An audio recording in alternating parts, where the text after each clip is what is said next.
Hello students, स्वागत है ਤੁਹਾਡਾ एजुकेशन वर्ल्ड ਦੇ YouTube ਚੈਨਲ ਤੇ EW ਤੇ। ਔਰ ਅੱਜ ਦਾ ਸੈਸ਼ਨ ਬਹੁਤ ਇੰਪੋਰਟੈਂਟ ਸੈਸ਼ਨ ਹੈਗਾ। ਅੱਜ ਦੇ ਸੈਸ਼ਨ 'ਚ ਆਪਾਂ PSPCL ਦਾ 2019 ਦਾ ਪੇਪਰ ਡਿਸਕਸ ਕਰਾਂਗੇ। तो हर पेपर ਨੂੰ ਆਪਾਂ ਸੈਕਸ਼ਨ ਵਾਈਜ਼ ਡਿਸਕਸ ਕਰਨ ਜਾ ਰਹੇ ਹਾਂ। तो ਅੱਜ ਦੇ ਲੈਕਚਰ ਦੇ ਵਿੱਚ ਆਪਾਂ ਡਿਸਕਸ ਕਰਾਂਗੇ ਰੀਜ਼ਨਿੰਗ ਦਾ ਪੋਰਸ਼ਨ। ਠੀਕ ਹੈ, तो ਰੀਜ਼ਨਿੰਗ ਦਾ ਪੋਰਸ਼ਨ ਜੋ ਸਾਡਾ ਸਟਾਰਟ ਹੋ ਰਿਹਾ ਹੈ ਕੁਐਸਚਨ ਨੰਬਰ 31 ਤੋਂ। तो जिन्ना भी ਆਪਾਂ ਰੀਜ਼ਨਿੰਗ ਦੇ ਟੌਪਿਕਸ ਕੰਪਲੀਟ ਕੀਤੇ ਹੋਏ ਉਹਦੇ ਬੇਸਿਸ ਤੇ PSPCL ਦੇ ਪ੍ਰੀਵੀਅਸ ਈਅਰ ਚ ਕੀ ਕੁਐਸਚਨਸ ਆਏ ਆਪਾਂ ਉਹਨੂੰ ਦੇਖਾਂਗੇ ਔਰ ਨਾਲ ਹੀ ਨਾਲ ਸੋਲਵ ਕਰਾਂਗੇ। ਸੋ ਜੋ 31st क्वेश्चन है ਤੁਹਾਡੀ ਸਕਰੀਨ ਤੇ ਜੋ ਸ਼ੋ ਹੋ ਰਿਹਾ ਹੈ ਉਹਦੇ ਚ ਤੁਹਾਨੂੰ ਕੁਐਸਚਨ ਜੋ ਹੈ ਕਿਸ ਟੌਪਿਕ ਨਾਲ ਰਿਲੇਟਡ ਹੈ, ਨੰਬਰ ਸੀਰੀਜ਼ ਨਾਲ ਰਿਲੇਟਡ ਟੌਪਿਕ ਹੈਗਾ। ਇਹ ਸੀਰੀਜ਼ ਬਹੁਤ ਹੀ ਈਜ਼ੀ ਹੈ ਕਿਉਂਕਿ ਅਗਰ ਤੁਸੀਂ ਨੰਬਰ ਸੀਰੀਜ਼ ਦੀ ਪ੍ਰੈਕਟਿਸ ਕੀਤੀ ਹੈ ਔਰ ਆਪਾਂ ਲੈਕਚਰਸ ਵੀ ਕਾਫੀ ਇਹਦੇ ਚ ਲਿੱਤੇ ਹੋਏ ਆ ਤਾਂ ਇਹ ਕੁਐਸਚਨ ਤੁਹਾਡੇ ਲਈ ਬਹੁਤ ਹੀ ਈਜ਼ੀ ਹੈ ਔਰ ਇਹ ਸੈਕਿੰਡਸ ਚ ਨਿਕਲ ਸਕਦਾ ਹੈ। ਇਹਦੇ ਚ ਜੋ ਵੀ ਨੰਬਰ ਸਾਨੂੰ ਦਿੱਤੇ ਹੈ ਸਾਰੇ ਨੰਬਰਸ परफेक्ट स्केयर ਹੈਗੇ ਆ। ਜਿਸ ਤਰ੍ਹਾਂ 4 ਜੋ ਹੈ परफेक्ट स्केयर है 2 ਦਾ, 9 ਜੋ ਹੈ ਉਹ ਕਿਹਦਾ परफेक्ट स्केयर है 3 ਦਾ, 5 ਦਾ परफेक्ट स्केयर 25, 7 ਦਾ स्केयर 49 और 169 ਕਿਹਦਾ 13 ਦਾ।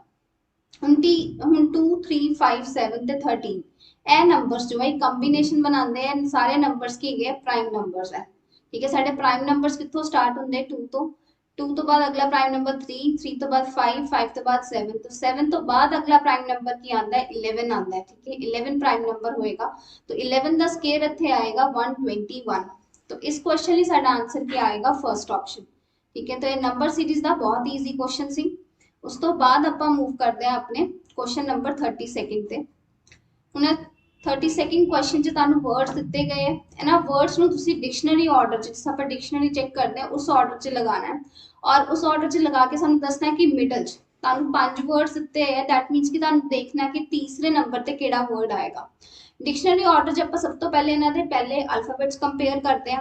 हुण इन्हां सारियां दे पहले अल्फाबेट की गए एस, सेकंड अल्फाबेट कंपेयर करते हैं, सेकंड भी की गया सी। तो आपां फिर थर्ड अल्फाबेट दे दे। थर्ड अल्फाबेट इहदा ए है, इहदा ओ। ठीक है, तो ए वाले अल्फाबेट तो कित्थों कितने वर्ड स्टार्ट हो रहे हैं 3 वर्ड्स है स्केल, स्केरी, स्कैल्प। ਇਹਨਾਂ ਤਿੰਨਾਂ ਵਰਡਸ ਦੇ ਪਹਿਲੇ 3 ਅਕਸ਼ਰ ਕੀ ਹੈ ਸੇਮ ਹੈ SCA। ਇਸ ਤੋਂ ਬਾਅਦ ਆਪਾਂ ਇਹਨਾਂ ਦਾ ਫੋਰਥ ਅਲਫਾਬੈਟ ਚੈੱਕ ਕਰਾਂਗੇ। तो फोर्थ अल्फाबेट ਇਹਦਾ ਕੀ ਹੈ L और ਇਹਦਾ R और ਇਹਦਾ L। ठीक है, तो R L तो बाद आंदा दैट मींस कि पहले नंबर ਤੇ या तो स्केल वर्ड आएगा या स्कैल्प वर्ड आएगा। ठीक है, तो ਇਹਦੇ ਚ जो आएगा ਸਾਡਾ ਸਭ ਤੋਂ ਪਹਿਲਾ अल्फाबेट या पहला वर्ड आएगा स्केल। ठीक है, क्योंकि ਇਹਦਾ जो चौथा अल्फाबेट है, ठीक है, जब ਜਿਹੜਾ ਪੰਜਵਾਂ अल्फाबेट है वो E है, ਇਹਦਾ ਕੀ ਹੈਗਾ P है। तो ਆਪਾਂ पहले नंबर पे आएगा स्केल वर्ड, दूसरे नंबर पे आएगा स्कैल्प और तीसरे नंबर पे आएगा स्केरी। ठीक है, सानू सारे अरेंज करने की जरूरत है। मिडल च पूछा तो मिडल च साडा वर्ड केड़ा आएगा तीसरे नंबर पे जो वर्ड आना चाहिए तो तीसरे नंबर पे आएगा स्केरी। और ऐसा सानू किस ऑप्शन च दिता गया ऑप्शन नंबर फर्स्ट। तो साडा आंसर इस क्वेश्चन लिए की बनेगा ऑप्शन नंबर फर्स्ट बनेगा। हुण इसी तरीके नाल आपां सेकंड तो बाद 32 तो बाद आप मूव करते हैं अपने तीसरे क्वेश्चन वाल 33 क्वेश्चन ते। हुण इस क्वेश्चन च की है, इस क्वेश्चन च तुहानूं दित्ते होए वर्ड्स। ठीक है, इन्हां वर्ड्स विचों 4 ऑप्शंस वर्ड दित्ते होए। फर्स्ट ऑप्शन च हार्ट, सेकंड ऑप्शन च किडनी, थर्ड ऑप्शन च स्किन और फोर्थ ऑप्शन च डाइजेशन वर्ड दिता है। तुहानूं इन्हां विच कोई एक वर्ड पिक करना है जो ऑड वन आउट होए। तो ऑड वन आउट टॉपिक भी आपां कीता है। ठीक है, ऑड वन आउट जो है तुहानूं नंबर बेस्ड भी मिल सकती है, वोकैब बेस्ड भी मिल सकती है या फिर अल्फाबेट बेस्ड। तो यह vocab based odd one out है। तो ये तीनों ऑप्शंस जिहड़े है हार्ट, किडनी, स्किन है पार्ट्स है बॉडी का, सब parts of the body except जो डाइजेशन है यह प्रोसैस है बॉडी के अंदर जो टेक प्लेस होंदा है। तो इसलिए इसका आंसर क्या आएगा ये ऑड वन केड़ा होएगा option number fourth. Option number fourth जो है इस क्वेश्चन का आंसर होएगा। यह वर्ड जो है इन्हां तिन्नां वर्ड्स नालों बिल्कुल ही अलग है। हुण इस तो बाद आपां मूव करते हैं अपने 34th क्वेश्चन ते। 34th क्वेश्चन च तुहानूं है 5 वॉवल्स दिते गए हैं AEIOU। ठीक है, तो इन्होंने एक बेंच प्लेस किया गया इसी ऑर्डर च नहीं। उन्होंने कहा कि आई अल्फाबेट जो आएगा सेंटर पे आएगा, मतलब कि थर्ड नंबर पे, और ए और यू जो है ये दोनों एंड्स पे प्लेस होंगे। हमने एंड दसिया नहीं कि केड़ा लेफ्ट या राइट। और तो अगली लाइन च लिखा है ओ जो है किधर प्लेस्ड है to the left of you. तो मतलब अगर यू इत्थे होएगा तो ओ दी लेफ्ट इत्थे आएगा, और अगर यू इत्थे आ गया दैट मीन्स कि ए को चॉइस केड़ी बची इधर और ई कित्थे आएगा इत्थे आएगा। तो उन्होंने पूछा see who is sitting to the right of A. A दी राइट हैंड साइड ते केड़ा अल्फाबेट हैगा ई ऑप्शन आएगा ठीक है ई क्वेश्चन आंसर आएगा ऑप्शन किदे च अवेलेबल हैगा थर्ड ऑप्शन च अवेलेबल हैगा सो इस क्वेश्चन का आंसर साडा की आएगा थर्ड ऑप्शन तो यह अरेंजमेंट बहुत ही सिंपल सी है सेकंड्स ਦੇ ਵਿੱਚ ਬਣ ਜਾਣੀ ਚਾਹੀਦੀ ਹੈ ਪੇਪਰ ਦੇ ਵਿੱਚ ਉਸ ਤੋਂ ਬਾਅਦ ਆਪਾਂ ਮੂਵ ਕਰਦੇ ਹਾਂ 35th ਕੁਐਸਚਨ ਤੇ 35th ਕੁਐਸਚਨ ਚ ਤੁਸੀਂ ਦੇਖੋ ਤੁਹਾਨੂੰ ਅਰੇਂਜਮੈਂਟ ਦਿੱਤੀ ਗਈ ਹੈ अरेंजमेंट की दी गई है कि चार फ्रेंड है पी क्यू आर एस ठीक है ये चारों फ्रेंड्स किस तरह खड़े ने एक स्क्वायर टेबल होएगा ਉਹਦੇ वर्टिसेस मतलब है कॉर्नर से खड़े ने ये चार फ्रेंड्स उन्होंने क्या कि p is adjacent to q p is adjacent to q मतलब p और q जो है बिल्कुल नाल नाल है ਆਪਾਂ लेट्स से ਇੱਥੇ प्लेस करता p और q और p ਦੇ ਬਾਰੇ दूसरी इंफॉर्मेशन की कि p जो है q ਦੇ बिल्कुल नाल प्लेस्ड है और दूसरा की लिखा है opposite to r opposite to r मतलब p ਦੇ opposite ਜਿਹੜਾ vertex ਹੋਏਗਾ ਉੱਥੇ ਕਿਹੜਾ ਅਲਫਾਬੈਟ ਆਏਗਾ r और ਇੱਕੋ vertex ਰਹਿ ਗਿਆ तो मतलब ਇੱਥੇ ਕਿਹੜਾ ਅਲਫਾਬੈਟ ਰਹੇਗਾ s ਹੁਣ ਤੁਹਾਨੂੰ ਇਹ ਅਰੇਂਜਮੈਂਟ ਨੂੰ ਵੇਖ ਕੇ ਜੋ ਆਪਸ਼ਨਸ ਚਾਰ ਦਿੱਤੇ ਹੋਏ ਆ ਉਹਨਾਂ ਆਪਸ਼ਨਸ ਵਿੱਚੋਂ ਪਿਕ ਕਰਨਾ ਹੈ ਕਿ ਕਿਹੜਾ ਆਪਸ਼ਨ ਜਾਂ ਕਿਹੜੀ ਸਟੇਟਮੈਂਟ ਜੋ ਹੈ ਗਲਤ ਹੈ ਪਹਿਲੀ ਵਾਲੀ ਸਟੇਟਮੈਂਟ ਕਹਿੰਦੀ ਕਿ r is standing adjacent to q ਇਹ ਬਿਲਕੁਲ ਸਹੀ ਹੈ मतलब ਇਹ ਸਾਡਾ ਆਨਸਰ ਸਾਨੂੰ ਇਨਕਰੈਕਟ ਪਿਕ ਕਰਨਾ ਸਾਨੂੰ ਇਨਕਰੈਕਟ ਆਪਸ਼ਨ ਪਿਕ ਕਰਨਾ S is standing opposite to Q ये भी सही है S is standing opposite to P ये गलत है S और P एक दूसरे के opposite नहीं एक दूसरे के adjacent खड़े that means कि incorrect statement साडे लिए इस क्वेश्चन की हो गई थर्ड ऑप्शन सो इस क्वेश्चन का आंसर साडा की आएगा थर्ड ऑप्शन हुन इस तो बाद ਆਪਾਂ मूव करते हैं ठीक है PSPCL च रीजनिंग सेक्शन च तां टोटल 25 क्वेश्चंस आने हैं तो यह बहुत ही स्कोरिंग पार्ट होएगा अगर ताड़ी प्रैक्टिस अच्छी हुई होगी ਹੁਣ 36 क्वेश्चन जो है कैलेंडर तो नाल रिलेटेड है ਇਹਦੇ ਚ ਕੀ ਲਿਖਿਆ ਹੈ ਕਿ if 21st November 2016 was Monday तो 21st November 2015 ਚ ਕੀ ਹੈਗਾ ਸੀ ਹੁਣ ਜੋ 21st November 2016 ਹੈ ਇਹ ਕੀ ਹੈਗਾ ਇੱਕ ਲੀਪ ਈਅਰ और एक लीप ईयर च कितने वीक्स ਹੁੰਦੇ ਆ 52 वीक्स ਹੁੰਦੇ ਆ और ऑड डेज कितने ਹੁੰਦੇ ਆ 2 ऑड डेज ਹੁੰਦੇ ਨੇ ठीक है ਆਪਾਂ जो है प्रेजेंट तो पास कर जाना है मतलब कि अगर 21 नवंबर 2016 दिन है मंडे ठीक है तो सिमिलरली 21 नवंबर 2015 में की होएगा ठीक है इस तो तक अगर ਆਪਾਂ ਜਾਵਾਂਗੇ मंडे ही होना चाहिए सी बट लीप ईयर है तो ਇਹਦੇ ਚ दो ऑड डेज की कर ਦਾਂਗੇ ਆਪਾਂ माइनस कर ਦਾਂਗੇ दो ऑड डेज माइनस कर ਦਾਂਗੇ मतलब संडे सैटरडे ਪਿੱਛੇ ਨੂੰ ਜਾਵਾਂਗੇ तो मतलब 21 नवंबर मंडे तो दो ऑड डेज माइनस कितने सैटरडे बचता है तो दैट मींस कि 21 नवंबर 2015 ਨੂੰ ਕਿਹੜਾ ਡੇ ਸੀ सैटरडे सी तो इस क्वेश्चन का आंसर ਕੀ ਆਏਗਾ ਸਾਡਾ ऑप्शन नंबर 4th ਹੁਣ ਇਸ ਤੋਂ ਬਾਅਦ ਆਪਾਂ मूव करते हैं अपने नेक्स्ट क्वेश्चन ਤੇ ਹੁਣ नेक्स्ट क्वेश्चन देखो 37 क्वेश्चन ਇਹ ਤੁਹਾਡਾ ਹੈਗਾ ब्लड रिलेशन ਨਾਲ रिलेटेड इस क्वेश्चन ਚ ਕੀ ਲਿਖਿਆ ਹੈ ਕਿ ਸ਼ਾਮ इंट्रोड्यूस या शामा जो भी तुसी प्रोनाउंस करना चाहो Shama introduce Harsh to his friends ठीक है शामा ने हर्ष ਨੂੰ इंट्रोड्यूस कराया अपने फ्रेंड्स ਨਾਲ की कह के कि he is the only son of my mother's father ठीक है ਹੁਣ ਜਿਹੜੀ ਇਹ ਲਾਈਨ ਹੈ he is the only son of my mother's father पहले ਤੇ माय मदर फादर एक ਦੇ ਵਾਸਤੇ ਲਾਈਨ ਹੋ ਜਾਏਗੀ ਹਰਸ਼ ਦੇ ਕੀ मतलब ਹਰਸ਼ ਦੀ मदर कोई होएगी ਉਹਦੀ मदर ਦੇ जो फादर मतलब हर्ष ਦੇ नाना जी ठीक है ਇੱਥੇ जो है मैटरनल ग्रैंडफादर जो है उन्हों का इकलौता बेटा ठीक है उन्हों का इकलौता बेटा मतलब हर्ष के जो मामा जी है वो कौन है जिदे बारे वो गल करता पाया ठीक है Shama introduce Harsh to his friends ठीक है शामा ने एक मिनट इन क्वेश्चन फिर तो पढ़ के देते हैं कि शामा इंट्रोड्यूस करा रही है हर्ष को क्या कि मतलब ये इंट्रोडक्शन की हो रही है हर्ष दी और इंट्रोड्यूस कौन करा रहा है शामा दैट मीन्स कि स्पीकर कौन है शामा शामा ने कहा कि हर्ष जो है इकलौता बेटा किदा माई मदर्स फादर मतलब शामा दे मदर दे फादर मतलब शामा दे जो नाना जी है ठीक है ओदे नाना जी का इकलौता बेटा कौन आ रहा है हर्ष आ रहा है ठीक है ते ओदे नाना जी का इकलौता बेटा अगर हर्ष होएगा तो शामा दा की लग गया हर्ष अंकल लग गया ठीक है मामा जी लगे लेकिन तुहाडा क्वेश्चन है कि शामा जो है हर्ष दे की लगती है वैसे शामा का जेंडर तो क्लीयर नहीं होता नीस और नेफ्यू दोनों ऑप्शन च हो सकते हैं बट ये कला ऑप्शन नीस दिता है इसलिए आप किस ऑप्शन नाल जावांगे फर्स्ट ऑप्शन नाल कि शामा जो है हर्ष दे की लगती है नीस लगती है नीस वर्ड आप यूज करते हैं फीमेल वास्ते, ठीक है। नेफ्यू वर्ड आप जिहड़ा यूज करते हैं मेल वास्ते। सो इस क्वेश्चन का आंसर क्या आएगा साडा फर्स्ट ऑप्शन। ये ब्लड रिलेशन का पॉइंटिंग वाला क्वेश्चन है। इस तो बाद आप मूव करते हैं 38th क्वेश्चन ते। 38th क्वेश्चन च की क्या गया कि how many pair of letters are there in the word cursing that have as many letters between them in the word as in the English alphabet. English च तुहाडे कोल एक word हैगा कर्सिंग। उन्हें क्या कि इस कर्सिंग वर्ड के अंदर इस तरह के पेयर्स फाइंड आउट करो जिन्हां दे विच उन्ना ही गैप है जिन्ना ABC लिखते वक्त आंदा है। ये आप टॉपिक कितना है, ठीक है, काफी क्वेश्चंस कितने हैं। तो एक बारी तुसी लेफ्ट टू राइट काउंट करोगे, एक बारी तुसी राइट टू लेफ्ट काउंट करोगे। नंबर्स की है इन्हां दी अल्फाबेटिकल पोजीशंस है। जैसा C तीसरे नंबर पे आंदा है, U 21वें नंबर पे आंदा है। तो इहदे च कितने पेयर्स मिलेंगे? एक G और I दा पेयर मिलेगा बैकवर्ड डायरेक्शन च। कितना? अगर बैकवर्ड डायरेक्शन च काउंटिंग करांगे तो 7 8 9। इसी तरीके नाल R और S एक पेयर हो गया फॉरवर्ड डायरेक्शन च। उस तो बाद अगला कोई अल्फाबेट जिहड़ा बचदा है वो किहड़ा आएगा? S और U बैकवर्ड डायरेक्शन च 19 20 21। तो मतलब इस कर्सिंग वर्ड दे विच कितने इस तरह दे पेयर्स ऑफ लेटर्स है जो उसी पोजीशन ते खड़े ने या उसी पोजीशन ते लगाए गए हैं जिस पोजीशन च ABC च लिखे जाते हैं। That means 3। तो आंसर भी क्या आएगा साडा 3 आएगा और ऑप्शन भी क्या आएगा थर्ड ऑप्शन। सो इस क्वेश्चन का आंसर साडा आया थर्ड ऑप्शन, ठीक है। तो ये अल्फाबेट टेस्ट जो है ये टॉपिक आप पढ़िया है, ठीक है। तो इस टॉपिक के रिगार्डिंग एक क्वेश्चन या दो क्वेश्चन आ सकते हैं। उस तो बाद आप मूव करते हैं अपने 39th क्वेश्चन पे। 39th क्वेश्चन बहुत सिंपल है। फिगर नु देख के ट्रायंगल और स्क्वायर, ठीक है, इनू प्लस करके 7 आया, दो ट्रायंगल्स नु प्लस करके 6, फिर एक हेक्सागन और ट्रायंगल में ऐड करके 9, तो फिर एक हेक्सागन और स्क्वायर में ऐड करके क्या आएगा? बहुत सिंपल है।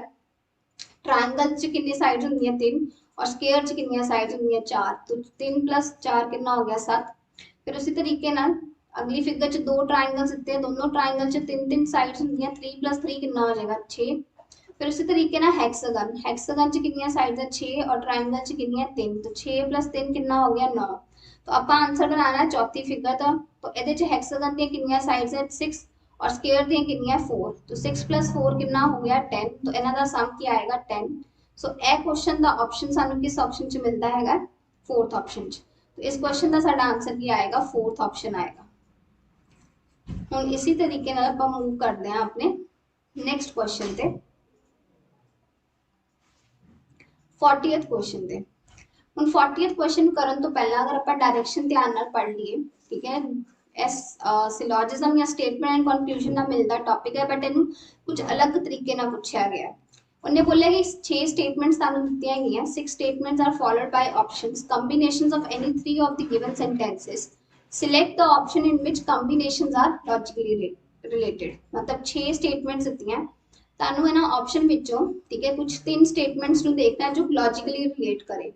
तो लॉजिकली साडे वास्ते केड़ी स्टेटमेंट रिलेट करेगी? अगर आपां बी सी और एफ आपां ऑप्शन की भी हेल्प ले सकते हैं, ठीक है। ऑप्शन की हेल्प लवांगे तो साडे को आंसर जल्दी बन जाएगा। तो ऑल रोजेस आर नेक्टर, इन्हें ऐसा बना लें। एंड ऑल हर्ब्स आर की गए रोजेस, तो ये अंदर आ जाएगा। सिमिलरली ऑल हर्ब्स की गए नेक्टर्स, तो ये आपस में रिलेट कर गए, ठीक है। तो इसीलिए इस क्वेश्चन का आंसर क्या आएगा? साडा थर्ड ऑप्शन आएगा। इस क्वेश्चन का साडा आंसर क्या आएगा? थर्ड ऑप्शन आएगा। सिलोजिज्म या स्टेटमेंट कंक्लूजन, कई बुक्स इस टॉपिक को सिलोजिज्म नाम ना भी बुलाया जाता है जैसा बैंकिंग, और कई बुक्स स्टेटमेंट एंड कंक्लूजन भी किया जाता है। हुण इस तो बाद आपां मूव करते हैं अपने नेक्स्ट क्वेश्चन पे। यह हैगा वोकैब बेस्ड एनालॉजी, बहुत ही सिंपल है। ਤੁਹਾਨੂੰ ਇਹ ਕਿਹਾ ਗਿਆ ਕਿ sir dog word is related to puppy, ਠੀਕ ਹੈ। ਡੌਗ ਦੇ ਚਾਈਲਡ ਨੂੰ ਆਪਾਂ ਕੀ ਕਹਿੰਦੇ? ਪੱਪੀ। ਤੇ ਲॉयन ਦੇ ਚਾਈਲਡ ਨੂੰ ਕੀ ਬੋਲਦੇ ਆ? ਕਪ। ਇਹਦਾ आंसर थर्ड ऑप्शन आएगा, ठीक है। तो बहुत ही सिंपल सी है। तो पेपर ਦੇ ਵਿੱਚ जो सिंपल क्वेश्चंस है सब तो पहले ਸਾਨੂੰ ਉਹਦੀ प्रैक्टिस करनी चाहिए, वो क्वेश्चन पहले अटैम्प्ट करने चाहिए एग्जाम ਦੇ ਵਿੱਚ। जो क्वेश्चन ਤੁਹਾਨੂੰ लगता है थोड़ा टाइम ਲੈਣਗੇ ਉਹਨਾਂ ਨੂੰ ਬਾਅਦ ਚ कर सकते हो। ਹੁਣ ਇਹ क्वेश्चन जो है ਇਹ ਵੀ ਤੁਹਾਡਾ अल्फाबेट बेस्ड एनालॉजी, बट ਇਹਦੇ ਚ ਇੱਕ पैटर्न ਤੁਹਾਨੂੰ देखना पएगा। ਤੁਹਾਨੂੰ इलॉजिकल वर्ड ਦਿੱਤਾ है द लेफ्ट साइड। इस इलॉजिकल वर्ड ਨੂੰ ਉਹਨਾਂ ਨੇ ਲਿਖਿਆ ਹੈ OLLIFLACI,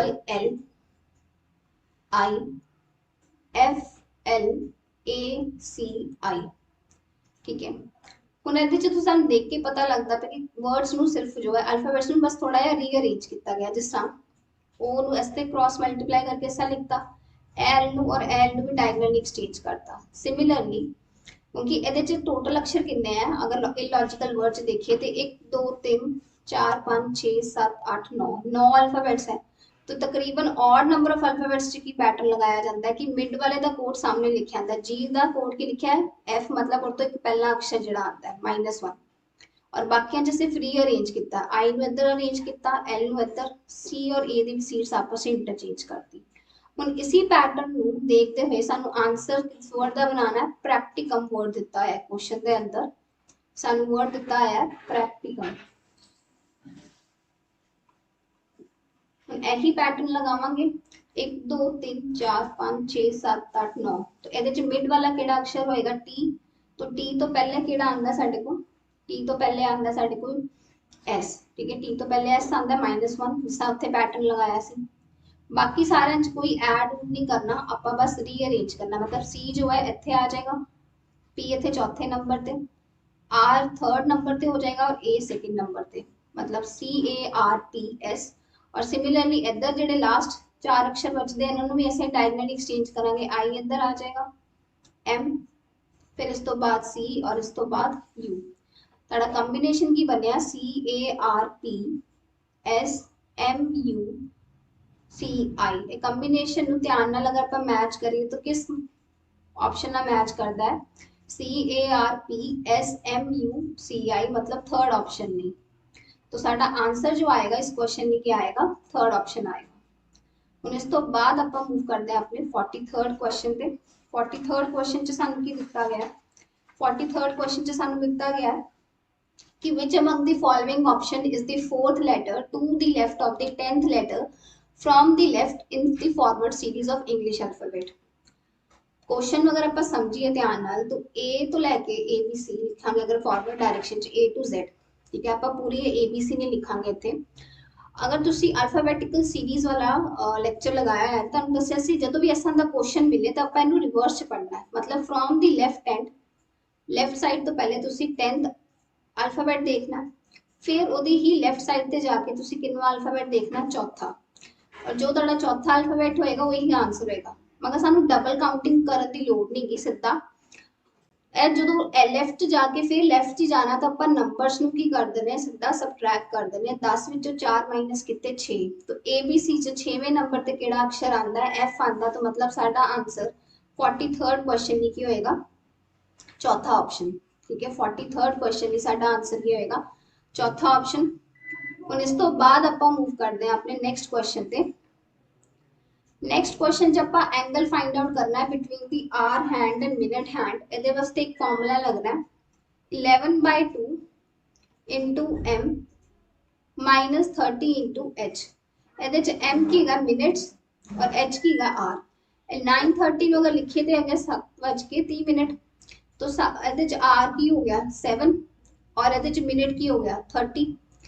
तो मिनट की जगह मिनट फिल करना है, मतलब 11/2 इंटू 30 माइनस 30 इंटू 7, तो 2 1 2 के टेबल से जाएगा 15 टाइम्स, इन्होंने दोनों को अगर मल्टीप्लाई कर दो तो क्या आता है 165 और 7 37 का कितना आता है 210। अगर तुम इन्होंने दोनों नंबर्स को माइनस कर दो तो ताड़े को की आएगा, ताड़े को आएगा 45, ठीक है, 45 डिग्री जो है वो एंगल होएगा between the hour hand and minute hand. मतलब इस क्वेश्चन का आंसर क्या आएगा, ऑप्शन नंबर सेकंड। इस क्वेश्चन का ताड़ा आंसर क्या आएगा, ऑप्शन नंबर सेकंड।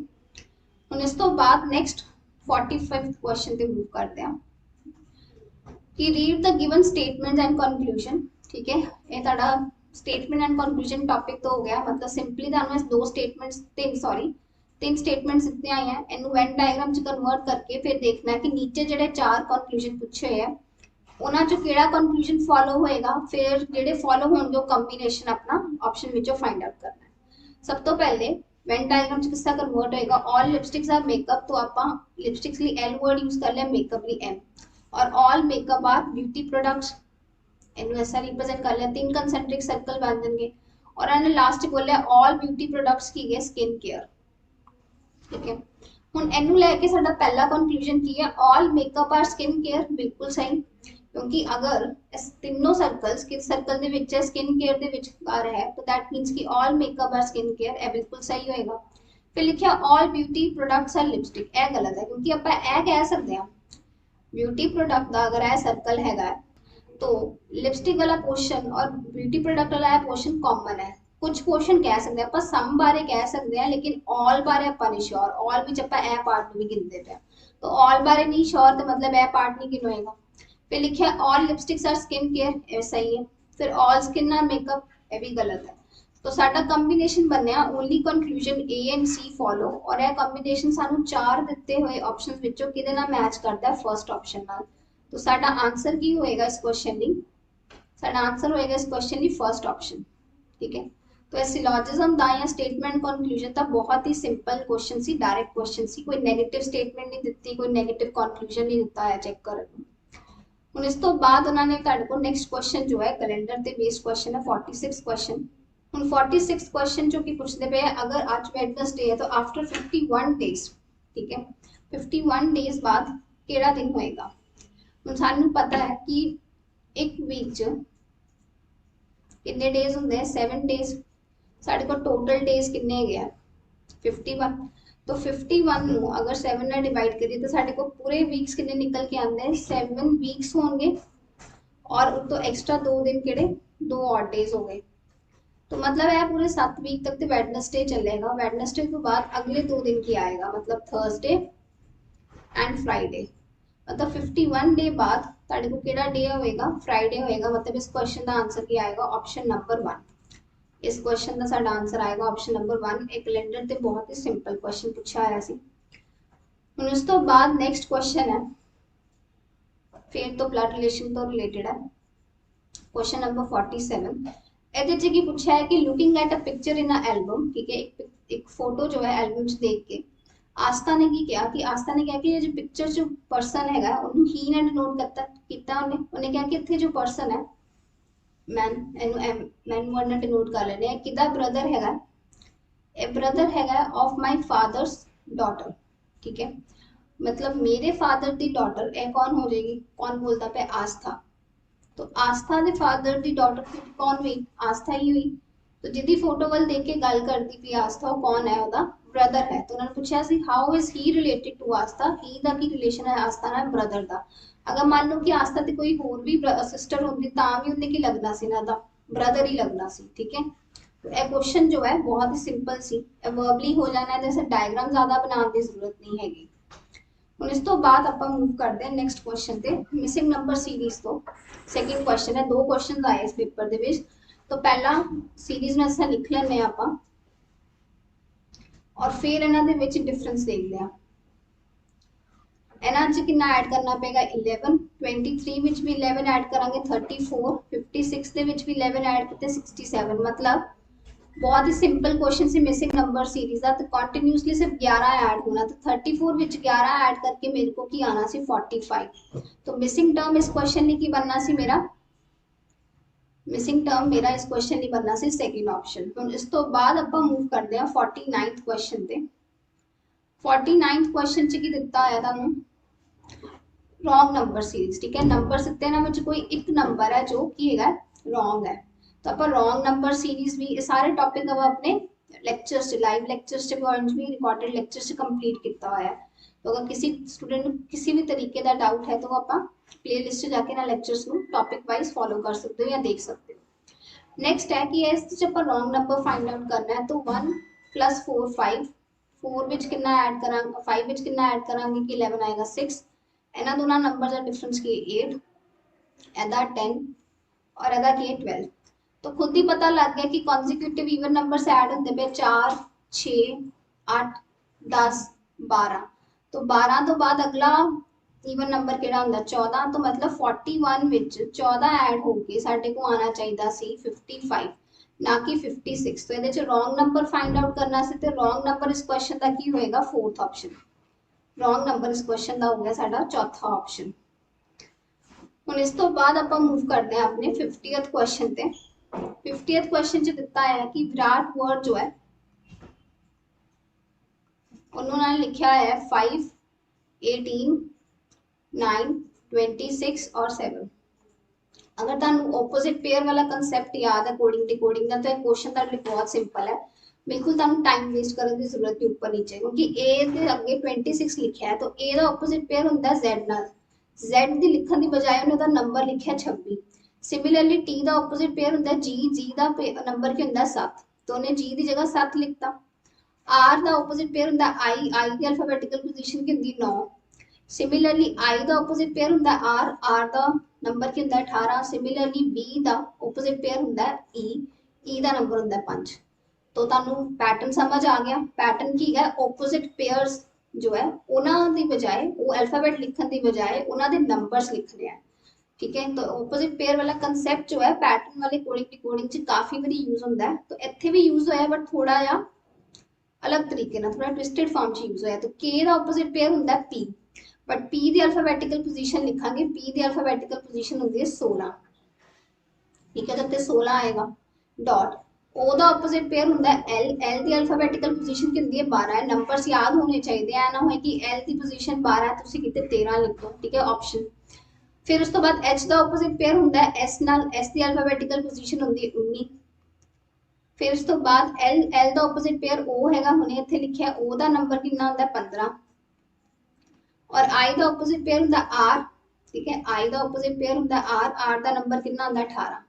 तो है 16, 12, 19, 15 और 18 ए सारे नंबर्स किस ऑप्शन च इसी ऑर्डर च मिलने चाहिए है। तो ए सानू मिलता है सेकंड ऑप्शन च।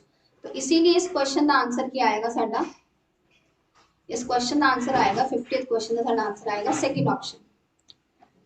हुण इस तो बाद आपां मूव करते हैं नेक्स्ट क्वेश्चन ते 51st क्वेश्चन ते। 51st क्वेश्चन जो है वो number based analogy based question है कि 5 इज रिलेटेड टू 35। जिस तरीके ना दो नंबर्स आपस में रिलेट करते हैं उसी तरीके ना दसो कि 7 का रिलेशन कितना बनेगा। हुण अगर मैं 5 का स्केयर करदा तो कितना आंदा 25। 25 विच 10 ऐड करदी है तो की बनेगा 35। तुसी 5 7 का भी ले सकते हो। ठीक है, लेकिन 5 7 का लेंदे तो 7 7 का 49 इत्थे नहीं हैगा। ठीक है, 5 7 का लेंदे तो 47 नहीं है, या 7 9 तुसी कहो कि 7 तो बाद अगला ऑड नंबर 7 9 का ले लिए तो वो भी ऑप्शन च नहीं है। तो सानू ऑप्शन के अकॉर्डिंग अपना पैटर्न बनाना। तो 7 का स्केयर की होंदा है 49। 49 च 10 ऐड करांगे तो कितना आएगा 59। तो साडा आंसर इस क्वेश्चन 51 ਲਈ ਕੀ बनेगा ए ऑप्शन। ठीक है, 51 ਲਈ साडा आंसर ਕੀ आया ए ऑप्शन। ਹੁਣ ਇਸ ਤੋਂ ਬਾਅਦ ਆਪਾਂ मूव करते हैं नेक्स्ट क्वेश्चन ਤੇ जो साडा हैगा ਕਿਦੇ ਤੇ क्लॉक बेस्ड क्वेश्चन है। तो ਇਹਦੇ ਚ ਕੀ ਦਿੱਤਾ ਹੈ ਇਹਨਾਂ ਨੇ, ਇਹਦੇ ਚ ਨਾ ਦਿੱਤਾ ਹੈ ਕਿ सपोज एक क्लॉक ਦਾ टाइम जो है कितना स्टार्ट ਕੀਤਾ है 11 बजे। ठीक है, सवेर दे 11 बजे तो लैके स्टार्ट किया और कितने तक चलाया 4:20 पास्ट, मतलब शाम के 4 बज के 20 मिनट तक। तो इन्होंने कितने घंटे और कितने मिनट्स हो गए 5 आवर्स और 20 मिनट्स। इन्होंने सारे मिनट्स कन्वर्ट कर देने। आर मिनट्स कन्वर्ट करना तो आप करा 60 ना मल्टीप्लाई, दैट इज 300 प्लस 20 कितना हो गया 320 मिनट्स। ठीक है, 320 मिनट्स हो गया। तो आप फाइंड आउट की करना है, एंगल फाइंड आउट करना है। तो आप 320 मिनट में कितना मल्टीप्लाई कर देंगे 0.5 डिग्री का, या 0.5 की जगह आप इतने हाफ भी लिख सकते हैं। 0 ना 0 कैंसिल हो गया, 32 में 5 ना मल्टीप्लाई किया तो मतलब 160 डिग्री। सो इस क्वेश्चन ही साडा एंगल या की आएगा 160 डिग्री आएगा इस क्वेश्चन ही साडा आंसर। और इस तो बाद आप मूव करते हैं 53rd क्वेश्चन। इस तो बाद आप मूव करते हैं 53rd क्वेश्चन ते। 53rd क्वेश्चन ते फिर ब्लड रिलेशन रिगार्डिंग क्वेश्चन है। तो मतलब देखिए एक पैटर्न नजर आ रहा है ब्लड रिलेशन के रिगार्डिंग बहुत आई थिंक 3 बारी क्वेश्चंस पूछ चुके हैं इस पेपर दे विच। तो मतलब ब्लड रिलेशन टॉपिक बहुत इंपॉर्टेंट है। अगली बारी मे भी पेपर च डायरेक्शन तो क्वेश्चन आ जाए। ठीक है, तो ब्लड रिलेशन तो एक फिर तो क्वेश्चन ओदी ही इको टाइप दे बेस्ड एक क्वेश्चन हैगा पॉइंटिंग वाला कि पॉइंटिंग टू अ बॉय, एक लड़के वाल देख के एक आदमी कितना गल करता है मैन नाल। मतलब इस कॉन्वर्सेशन दे विच 3 जाने जुड़े हैं। एक आदमी है, ठीक है, वो गल करता पे। ठीक है, एच स्पीकर है एक आदमी, लिसनर कौन है वूमन है। ਇਹਦੇ ਚ ਗੱਲ ਸੁਣਦਾ कौन पे वुमेन सुनती पी गल। ठीक है, ए लिसनर हो गई और बॉय जो है इनू इंट्रोड्यूस करा रहे। तो इस कन्वर्सेशन च 3 जाने हैं। उन्हें अपनी कन्वर्सेशन कितों स्टार्ट की कि हिज मदर, मतलब इस लड़के दी कोई मदर होएगी। ठीक है, ਇਹਦੀ ਜੋ ਮਦਰ ਉਹਨੇ ਕੀ ਕਿਹਾ ਕਿ only daughter of your father. ਇਹ ਲਾਸਟ ਪਾਰਟ ਇਹਨੂੰ ਅਗਰ ਆਪਾਂ ਡੀਕੋਡ ਕਰਕੇ ਸਮਝੀਏ, ਆਫ योर फादर, योर मतलब ਗੱਲ ਕਿਹਦੇ ਨਾਲ ਹੁੰਦੀ ਪਈ ਹੈ, ਵੂਮਨ ਨਾਲ। तो ਇਹਦੇ ਫਾਦਰ ਦੀ, ਇਸ ਵੂਮਨ ਦੇ फादर ਦੀ इकलौती बेटी कौन होएगी, खुद वुमेन नहीं होएगी, ठीक है, खुद वुमेन जो सुनती भी है वो की है ਇਹਦੀ मदर ਜਿਹਦੇ ਬਾਰੇ ਗੱਲ ਹੁੰਦੀ ਪਈ ਹੈ, ਇੱਥੇ ਆਏਗੀ ਵੂਮਨ। तो क्वेश्चन आएगा सी कि how was the boy related to women. तो ਇਹ बॉय ਜਿਹਦੇ ਬਾਰੇ ਗੱਲ ਹੁੰਦੀ ਪਈ ਹੈ ਉਸ ਵੂਮਨ ਦਾ ਜੋ ਇਹ ਗੱਲ ਸੁਣਦੀ ਪਈ ਹੈ ਉਹਦਾ ਕੀ ਲੱਗਦਾ ਹੈ, सन लगता। तो मतलब ਇਹਦਾ आंसर ਕੀ ਆਏਗਾ, 53rd क्वेश्चन ਦਾ आंसर आएगा ਸਾਡਾ 4th ऑप्शन, ठीक है। 53rd क्वेश्चन का साडा आंसर आया 4th ऑप्शन। ਹੁਣ ਇਸ ਤੋਂ ਬਾਅਦ ਆਪਾਂ मूव ਕਰਦੇ ਹਾਂ ਆਪਣੇ 54th क्वेश्चन ਤੇ। 54th क्वेश्चन ਚ ਕੀ ਹੈ कि ऑल इंडियंस आर एशियंस, ठीक है, सारे इंडियंस की है एशियंस, ठीक है। फिर क्वेश्चन फिर तो स्टेटमेंट और कंक्लूजन के रिगार्डिंग हैगा। तो वेन डायग्राम च कन्वर्ट करोगे, all Indians are Asians, all Asians are smart people, initials use करने वाला। ਹੁਣ ਇਹਦੇ ਬੇਸਿਸ ਤੇ ਸਾਨੂੰ ਕਿੰਨੇ ਕੰਕਲੂਜਨ ਪੁੱਛੇ ਗਏ ਆ, आई थिंक 2 ਕੰਕਲੂਜਨ ਪੁੱਛੇ ਗਏ थे, बी आना है। पहला कंक्लूजन हैगा कि ऑल इंडियंस आर, ठीक है, सारे के सारे इंडियंस क्या स्मार्ट पीपल है, सही है। सारे इंडियंस किधे जाते हैं, स्मार्ट पीपल वाले सर्कल जाते, तो मतलब है फॉलो होएगा। फिर अगला कंक्लूजन हैगा all smart people are Asians, क्या सारे स्मार्ट पीपल एशियंस है, नहीं, क्योंकि यह सर्कल कितना हैगा स्मार्ट पीपल का। तो ਇਹਦੇ ਚ एशियन सर्कल आंदा है, तो आएगा ना कि सारे के सारे स्मार्ट पीपल वाले एशियन सर्कल ना कॉमन है, वो गलत है। आप सारे बारे नहीं श्योर, आप सम बारे श्योर है, बट वो की पूछता पे सारे बारे, दैट मीन्स कि यह कंक्लूजन डेफिनेटली आप फॉलो नहीं करा सकते। तो केड़ा कंक्लूजन है जो आप डेफिनेटली फॉलो करा सकते हैं, ओनली कंक्लूजन ए। और एक ओनली कंक्लूजन ए फॉलो वाला कॉम्बिनेशन किस ऑप्शन च है, चौथे ऑप्शन च है। तो साडा आंसर इस क्वेश्चन में क्या आएगा, 4th ऑप्शन, ठीक है। तो स्टेटमेंट एंड कंक्लूजन से रिगार्डिंग भी पेपर च, इस पेपर च 2019 के पेपर च रीजनिंग सेक्शन च 3 क्वेश्चंस आए। इस तो बाद अगला क्वेश्चन जो है एक सीरीज की फॉर्म च है, अल्फा न्यूमेरिक सीरीज दी गई है। आई ए सीरीज स्टार्ट हो रही है, ए तो बाद 1, फिर ई तो बाद 5, देन आई दे नाल नंबर 9 और स्मॉल लेटर च ओ। तो यह सीरीज बहुत सिंपल है, क्योंकि ए दे नाल 1 क्यों लिखा है, क्योंकि ए दी अल्फाबेटिकल पोजीशन 1 है तो 1 नाल लिखता, ई दी अल्फाबेटिकल पोजीशन 5 है तो दे नाल 5 नंबर लिखता, आई दी अल्फाबेटिकल पोजीशन की हुंदी है 9 है तो 9 लिखता है। तो ओ दी अल्फाबेटिकल पोजीशन की हुंदी है 15, ओ दी अल्फाबेटिकल पोजीशन की हुंदी है 15, तो ओ तो बाद अगला नंबर आएगा ना कि अल्फाबेट आएगा, ठीक है। तो इसीलिए इस क्वेश्चन का आंसर साडा की आएगा, 3rd ऑप्शन आएगा। इस क्वेश्चन में साडा ऑप्शन क्या आएगा, 3rd 15। इस तो बाद नेक्स्ट क्वेश्चन थे, सेकंड लास्ट क्वेश्चन थे, the average of first 17 multiples of 13, मतलब फर्स्ट तो लैके 13 तो लैके 17, ठीक है, कितने मल्टीपल्स 13 ਦੇ ਚਾਹੀਦੇ, 17 मल्टीपल्स ਹੋਣ 13 ਤੇ, ਉਹਨਾਂ ਦਾ ਐਵਰੇਜ ਕੀ ਹੋਏਗਾ। ਅਗਰ ਐਵਰੇਜ ਕੱਢਣਾ ਹੈ ਤਾਂ ਉਹਨਾਂ ਦਾ ਸਮ ਆਫ ਫਰਸਟ 17 ਮਲਟੀਪल्स ਨੂੰ ਡਿਵਾਈਡ ਕੀ ਕਰਾਂਗੇ, 17 ਨਾਲ ਡਿਵਾਈਡ ਕਰਾਂਗੇ ਤਾਂ ਹੀ ਸਾਡੇ ਕੋਲ ਐਵਰੇਜ ਆਏਗੀ।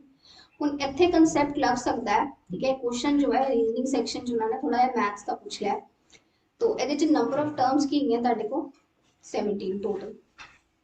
सम of n terms find out करना है तो आप यह फॉर्मूला यूज कर सकते हैं, n/2 2a plus n minus 1 into D. A series लगेगी, ठीक है, क्योंकि कंटिन्यूसली हर नंबर के विच डिफरेंस कांस्टेंट रहना। अगर डिफरेंस कांस्टेंट रहता दैट मीनस कि सीरीज किस तरह की है, एपी सीरीज। तो ये साडे को फर्स्ट टर्म की आएगी 13, ठीक है, फर्स्ट टर्म साडे की आएगी 13 आएगी, और डी मतलब कॉमन डिफरेंस की है ना सारे कॉमन डिफरेंस है साडे को इन्हां सारियां च 13, ठीक है। कॉमन डिफरेंस की आएगा 13 ही आएगा, क्योंकि 13 का टेबल चलता पे। तो ए वैल्यूज नु इस फॉर्मूले च पुट करके साडे को सम आ जाएगा। तो n दी वैल्यू की है 17, तो 17 divided by 2, 2 into A the value कितनी है 13, ठीक है, प्लस n मतलब 17 माइनस 1 इंटू डी मतलब कॉमन डिफरेंस कितना है 13। तो 17 बाय 2 ऐसे ही रहने देने, डेसिमल च नहीं लिखते, 13 2s are 26, इतने 16 इंटू 17 माइनस 1 कितना हो जाएगा 16, 16 इंटू 13। तो फर्दर ए स्टेप को अगर फॉलो करिए तो 17 डिवाइडेड बाय 2 26, 16 और 13 को अगर मल्टीप्लाई करते हैं साढ़े को क्या आएगा 208। अगर आप 208 और 26 नो मल्टीप्लाई करते हैं तो सॉरी ऐड करते हैं ना दोनों नंबर्स में, तो साढ़े को आएगा 234 बार की 17 डिवाइडेड बाय 2, तो 2 ਦੇ ਟੇਬਲ ਤੇ ਚਲਾ ਜਾਏਗਾ ਕਿੰਨੀ ਵਾਰ 117। ਹੁਣ ਇਸ ਨੰਬਰ ਨੂੰ ਮਲਟੀਪਲਾਈ ਨਹੀਂ ਕਰਦੇ, ਠੀਕ ਹੈ, ਇਸ ਨੰਬਰ ਨੂੰ 17 और 117 ਨੂੰ ਮਲਟੀਪਲਾਈ ਨਹੀਂ ਕਰਦੇ ਆਪਾਂ, ਕਿਉਂਕਿ ਇਹਦੇ ਨਾਲ ਸਾਡਾ ਨੰਬਰ ਬਹੁਤ ਵੱਡਾ ਜਨਰੇਟ ਹੋ ਜਾਣਾ ਹੈ। ਇਹ ਆ ਗਿਆ ਸਾਡੇ ਕੋਲ ਸਮ of first 17 multiples of 13, सम आ गया ਤੁਹਾਡੇ ਕੋਲ 117 into 17। एवरेज कटनी है मतलब ਇਹਨੂੰ ਕਿੰਨਾ डिवाइड कर देंगे 17 ਨਾਲ डिवाइड कर देंगे, 17 ਨਾਲ 17 कैंसिल हो गया तो ਸਾਡੇ ਕੋਲ ਕੀ ਬਚਿਆ 117। तो ਇਹਦਾ एवरेज ਕੀ ਆਏਗਾ, ਇਹਦਾ एवरेज आएगा 117 जो कि इस ऑप्शन ਚ ਮਿਲਦਾ ਸਾਨੂੰ सेकंड ऑप्शन ਚ ਮਿਲਦਾ।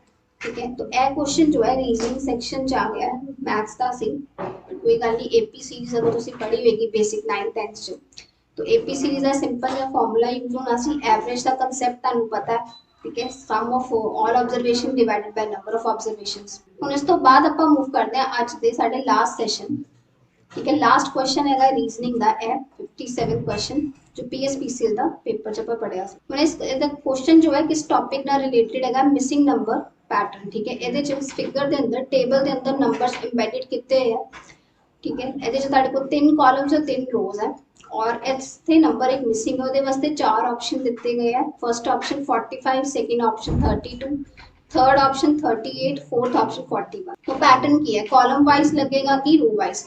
अगर तुसी पहले यह कॉलम देखो तो इतने नंबर है 13, 7 और 27, ठीक है। अगर मैं 7 ਨੂੰ 2 ਨਾਲ मल्टीप्लाई करदा तो क्या आएगा 14 और ऊपर नंबर की 13, और अगर इन्होंने दोनों नंबर्स में ऐड करदा तो मेरे को की बनेगा 27। लेकिन यह पैटर्न लॉक करने तो पहले थर्ड कॉलम च भी चेक करना पेगा। थर्ड कॉलम च नंबर की 4, 32 और यह 68 मान लो कि रिजल्ट है। पैटर्न की है कि मिड वाले नंबर का डबल करांगे, 32 का डबल किया 64 और ऊपर वाला नंबर ये ऐड किया दैट इज 64 + 4 68, जो रिजल्ट आएगा वो नीचे लिखा जाएगा। मतलब पैटर्न बिल्कुल सही है, पैटर्न हम समझ आ गया और दोनों कॉलम से लग भी गया। तो आंसर आप बनाना है मिडल वाली कॉलम का, पिछली जी कॉलम हैगी है। तो पैटर्न की है तो रिजल्ट है, पैटर्न है कि यह वाला जो नंबर मिसिंग है इदा डबल करांगे, एक्स मान लेने, इदा डबल करांगे, इदा डबल करके ये 54 ऐड करके साढ़े को क्या आना 144। तो 2x is equal to 144 minus 54 कितना होएगा साढ़े को, ठीक है, 90 आ जाएगा। सो 2 ਦੇ ਟੇਬਲ ਤੇ 90 चले जाएगा 45 टाइम्स, तो x की वैल्यू की आई 45, मतलब जो रिक्वायर्ड नंबर है इस क्वेश्चन च वो की है 45। तो ऐसी लास्ट क्वेश्चन आज के सैशन का, ठीक है, आंसर क्या आएगा फर्स्ट ऑप्शन। और ऐसे लास्ट क्वेश्चन आज के सैशन का पेपर जो आप सॉल्व किया बेनिफिशियल होएगा क्योंकि पेपर है इस वीकेंड ही। तो best of luck for exam and thank you.